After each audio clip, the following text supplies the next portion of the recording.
এই মন্ত্রণালয়ের দায়িত্বপ্রাপ্ত মন্ত্রী হিসাবে আপনাদের সঙ্গে আনুষ্ঠানিকভাবে পরিচিতির এই সময়টা আমি ব্যক্তিগতভাবে একটা ভালোবাসা এবং সম্মান দিয়েই স্মরণ রাখতে চাই। আমি খুবই খুশি যে আপনাদের সকলের সঙ্গে পরিচিত হতে পারছি।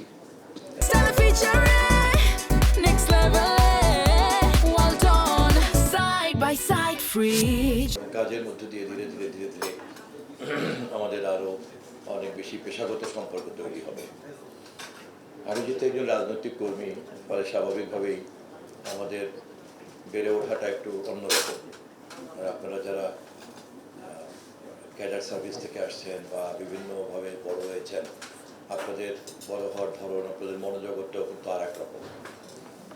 তো সঙ্গত কারণে যেহেতু জনগণের প্রতিনিধি হিসাবে রাষ্ট্রকে পরিচালনা করতে হবে, রাষ্ট্রকে পথ ঘাট দেখিয়ে দেখিয়ে চলতে হবে, সেখানে আপনাদের মতো কর্মকর্তা এবং আপনাদের মতো অভিজ্ঞ একটা সিস্টেম যেমন লাগবে, আবার এটা যেহেতু জনগণের বিষয় এবং যেহেতু জনগণই ভালো বুঝতে পারে ভালো মন্দ কি জিনিস, এবং সেটা বুঝতে পারে সেটার প্রতিনিধির মাধ্যমেই যেহেতু এই কাজটা সে করে, তো আমাকেও জনগণের প্রতিনিধি হিসাবেই আপনাদের এই মন্ত্রণালয়ে আপনাদের সকলকে নিয়ে কাজ করতে হবে। একটা বিষয় তো আমরা খুব ভালো করেই বুঝি যে একটা নিয়মতান্ত্রিক রাজনৈতিক প্রক্রিয়ার মধ্যে যদি দেশ চলে, তাহলে জাতীয় সংসদ হচ্ছে রাজনীতির কেন্দ্রবিন্দু। আমরা সেটি প্রত্যাশা করি, সংবিধান মোতাবেক চলবে, আমাদের তর্ক বিতর্ক ভিন্ন মত সবই এখানে হবে। স্বাভাবিক যে সমস্ত গণতান্ত্রিক অধিকার আছে, সেই অধিকারগুলি অনুযায়ী যে যার মতামত ব্যক্ত করবেন। আর এর বাইরে কিন্তু তথ্য ব্যবস্থাপনার যে মঞ্চগুলি থাকবে, যে প্ল্যাটফর্মগুলি থাকবে, আসলে সেটাই হবে কিন্তু সমাজের নানান রকম মত, ভিন্ন মত চর্চা প্রতিফলন করবে এখানে। এই প্রক্রিয়াটাকে সঠিকভাবে পরিচালনা করাটাই কিন্তু হবে তথ্য মন্ত্রণালয়, সম্প্রচার মন্ত্রণালয়ের কাজ। এবং এই কাজের ক্ষেত্রে নিশ্চয়ই আপনারা সবাই অভিজ্ঞ। তারপর আমি একজন রাজনৈতিক কর্মী এবং একই সঙ্গে বিএনপির মিডিয়া সেলের প্রধান হিসেবে আমি অনেকদিন কাজ করতে হয়েছে আমাকে। ফলে আমি রাজনৈতিক কর্মী হিসাবে সবসময়ই গণমাধ্যমের সঙ্গে আমাকে ওঠা বসা করতে হয়েছে, ছাত্র জীবন থেকেই করি। প্রেস ক্লাব ছিল আমাদের এক সময়কার সেকেন্ড হোম। আমি আজও এখানে আসার আগে প্রেস ক্লাবটা হয়ে এসেছি, কারণ বন্ধুবান্ধব যারা আছে তারা সবাই একটু অন্যভাবে কথা বলবে, একটু আঁকা বাঁকা কথা বলবে, জন্য শুরুতেই প্রেস ক্লাব হয়ে আসছি। আমারও ভালো লেগেছে। আবদুল্লাহ ভাই এখানে আছেন, তিনি নিজেও একজন গণমাধ্যমের নেতা, সাংবাদিক সমাজের নেতা। তো সেখানে এটা খুব পরিষ্কারভাবে আমাদের সবার ধারণা থাকতে হবে যে আমরা যেহেতু একটা নতুন পর্বে প্রবেশ করেছি বাংলাদেশ গত 5ই আগস্টের পরে, এবং আমাদের প্রধানমন্ত্রী হওয়ার আগেই, এমনকি একটা ফ্যাসিবাদী সরকারের পতনের আগেই কিন্তু তিনি ভবিষ্যৎ রাষ্ট্র সম্পর্কে একটা পরিকল্পনা জাতির সামনে হাজির করেছেন, এবং কোথায় কোথায় মেরামত করতে হবে সেটাও কিন্তু তিনি কম বেশি ধারণা দিয়েছেন। সর্বশেষ তিনি যখন দেশে এসে পৌঁছেছেন গত 25শে ডিসেম্বর, সেখানেও কিন্তু তিনি নেমেই বলেছেন যে আই হ্যাভ এ প্ল্যান। এবং এই বিষয়গুলিকে ঠিকঠাক মতো করে তুলে ধরা এবং অন্যান্য সকল সংশ্লিষ্ট অংশীদারকে যুক্ত করা, এবং সেই যুক্ত হওয়ার ফলে ক্রিয়া প্রতিক্রিয়াগুলি কেমন কি চলছে না চলছে সবগুলোকেই একটা প্রাতিষ্ঠানিক কাঠামোর মধ্যে রেখে রেখে রেখে রেখে পরিচালনা করাটাই হবে আমাদের তথ্য সম্প্রচার মন্ত্রণালয়ের কাজ। অতীতে প্রসঙ্গ আমি আর এই মুহূর্তে যেতে চাচ্ছি না, আজকে পরিচিতি পর্ব যেতে চাচ্ছি না। তবে একটা বার্তা খুব পরিষ্কার থাকা দরকার আমাদের জন্য, সেটা হচ্ছে আমরা আমাদের প্রধানমন্ত্রী 31 দফার যে লক্ষ্য আমরা ঘোষণা করেছি, এবং সেখানে আমরা যে স্বাধীন কমিশনের কথা বলেছি, এবং সেই কমিশনের মাধ্যমে স্বাধীন মতামত নিয়ে আমরা যে প্রস্তাবনা তৈরি করার জন্য, সরকারকে তৈরি করার জন্য যে পরিকল্পনা, আমরা কিন্তু সেটা দৃঢ়ভাবেই আমরা মেন করি। তো সেই ক্ষেত্রে আমাদেরকে সরকারের এই ঘোষিত লক্ষ্য অর্জন করার ক্ষেত্রে আমাদের তথ্য সম্প্রচার মন্ত্রণালয়কে কাজ করতে হবে খুব নিবেদিতভাবে। এটা একটা অন্যান্য মন্ত্রণালয়ের কাজগুলি যেমন বিভিন্ন রকম উন্নয়নের কাজ, বাজেট খরচ করা, এটা করা ওটা করা, ডেভেলপমেন্ট করা, অনেকটা বৈষয়িক থাকে ব্যাপারটা।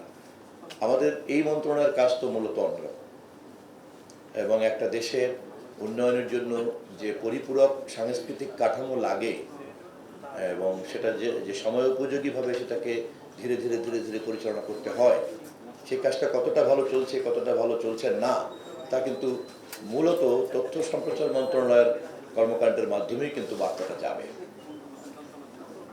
এই মন্ত্রণালয়ের বিভিন্ন তৎপরতার কারণে মানুষ যেমন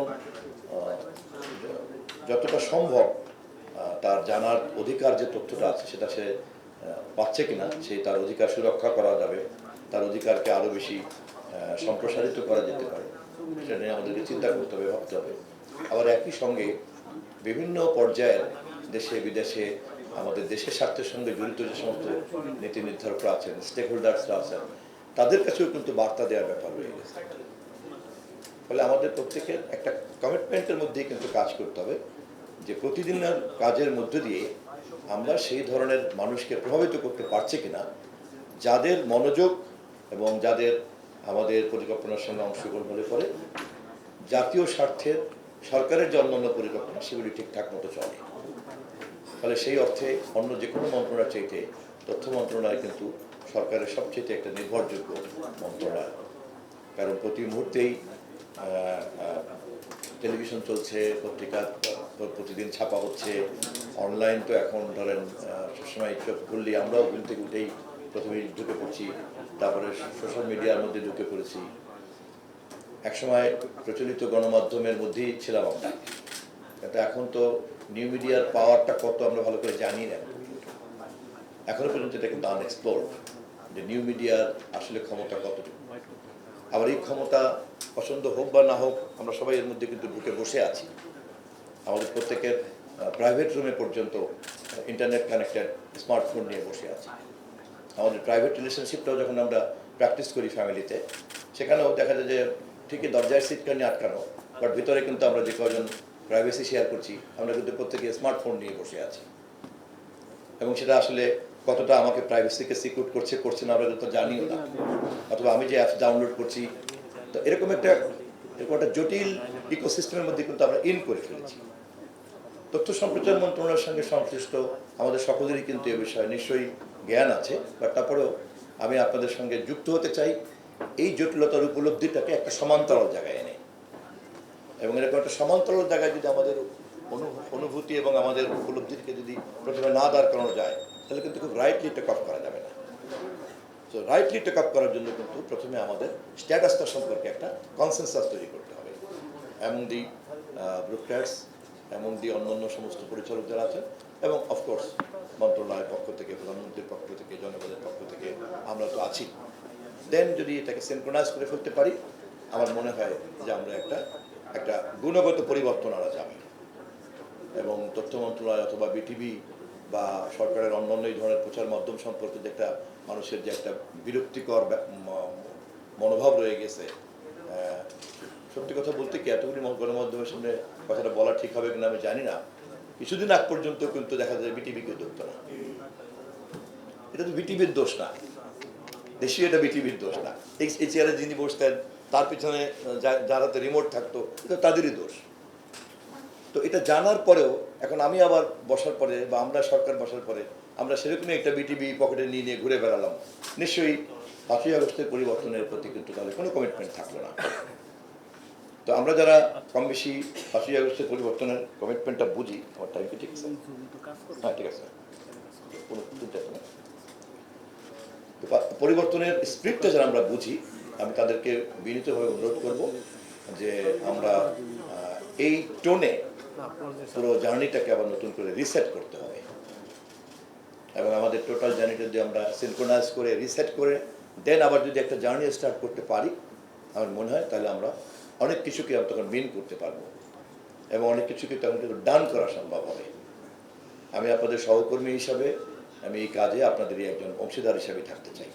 আর যেহেতু আপনারা কেউ রাজনীতি করেন না, আমরা রাজনীতি করি, আমরা ভোট করি, আমরা সৌভাগ্যক্রমে একেবারে সাধারণ মানুষের ভাষাতেও কথা বলতে হয়। আমি খুবই সৌভাগ্যবান, আমি খুব দীর্ঘদিনের রাজনৈতিক কর্মী। আসিফ আবদুল্লাহ ভাই তারা তো জানি, মাহবুব ভাই বহু পুরনো পরিচিত আমাদের। আচ্ছা, তো ফলে আমার জন্য এটা একটা সুযোগও হয়েছে যে যে মন্ত্রণালয় সারাক্ষণই মানুষের নজরের মধ্যে আছে, আমি সেরকমই একটা মন্ত্রণালয়ে আপনাদের সঙ্গে দায়িত্ব পালন করতে হচ্ছে। একটা চ্যালেঞ্জও বটে, আজকেও প্রেস ক্লাবে কথা প্রসঙ্গে আমার অন্যান্য অনেক বন্ধুরাই আমার প্রতি অনেক প্রত্যাশা ব্যক্ত করে ফেলছেন। আমার ভয় বেড়ে গিয়েছে যে এটা হয়তো অন্য কেউ হলে হতো না, আপনি যেহেতু আছেন ওতে। আর এখানে তো সবাই ধরেন বোদ্ধা মানুষ, খুব জ্ঞানী মানুষ, কেউ গণমাধ্যমের দীর্ঘদিনের সম্পাদক, সাংবাদিক, বুদ্ধিজীবী, তারপরে আপনার মালিক তো আছেনই, উদ্যোক্তারা তো আছেনই। ফলে যদি সরকারের ঘোষিত যে আগামী দিনের রোডম্যাপ, সেই রোডম্যাপ অনুযায়ী যদি তথ্য ও সম্প্রচার মন্ত্রণালয়কে সাজিয়ে নিয়ে চলতে হয়, তাহলে আমাদের কিন্তু অনেক অনেক পুরনো চিন্তাকে খুব কনসাসলি কিন্তু ঝেড়ে ফেলতে হবে এবং অবশ্যই আমাদেরকে একটা নতুন চিন্তার আলোকে তথ্য সম্প্রচার মন্ত্রণালয়কে সাজাতে হবে। এবং আমি আশাবাদী আপনারা সকলেই সে ব্যাপারে একমত পোষণ করবেন এবং আপনারা সকলেই আমরা মিলে একটা টিম হিসাবে আমরা এই জার্নিটা করব।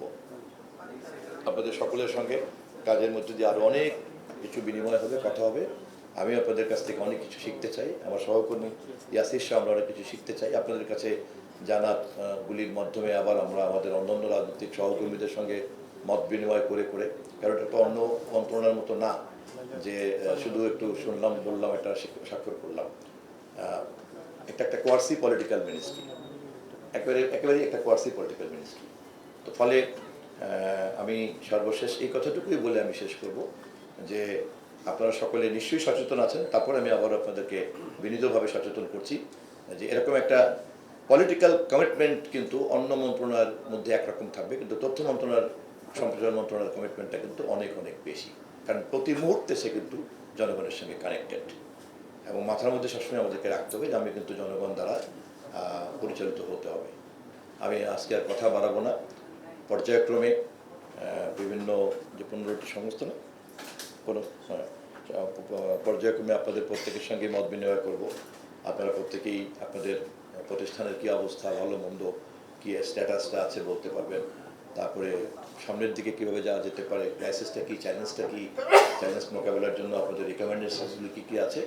আশা করি আগামী 1-2 মাসের মধ্যেই প্রথমে এই বোঝাপড়ার কাজটা আমরা সেরে ফেলবো। করণীয়টা নিয়ে আমরা একটু পরে কথা বলবো, মাননীয় প্রধানমন্ত্রীর সঙ্গেও এই সমস্ত বিষয়ে কিছু মত বিনিময় করা রয়ে গেছে। আজকে আমি শুধু এইটুকু বলেই শেষ করছি। ঘন ঘন হয়তো আপনাদের সঙ্গে বলবো এবং ঘন ঘন হয়তো একটু ডাকবো। আমি আগাম চায়ের দাওয়াত দিয়ে রাখলাম সবাইকে। ধন্যবাদ।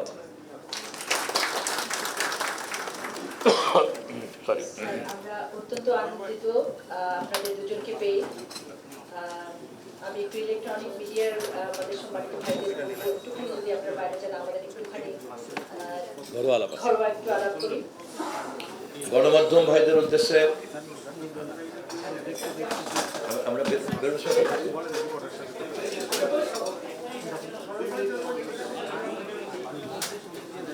এটা হচ্ছে কি, এটা একটা মন্ত্রণালয়ের একটা মানে বৈঠকের মধ্যে আছি, তো বেরিয়ে আমি কথা বলি, যেন আমি পলিটিক্যালিও কথা বলতে পারবো। ঠিক আছে, ভালো হবে। এখানে একটা ওয়েদার, ওখানে আর একটা ওয়েদার, এখানে টেম্পারেচারটা ঠিক সঠিক হবে না আমার কথা বলার জন্য। I need right temperature.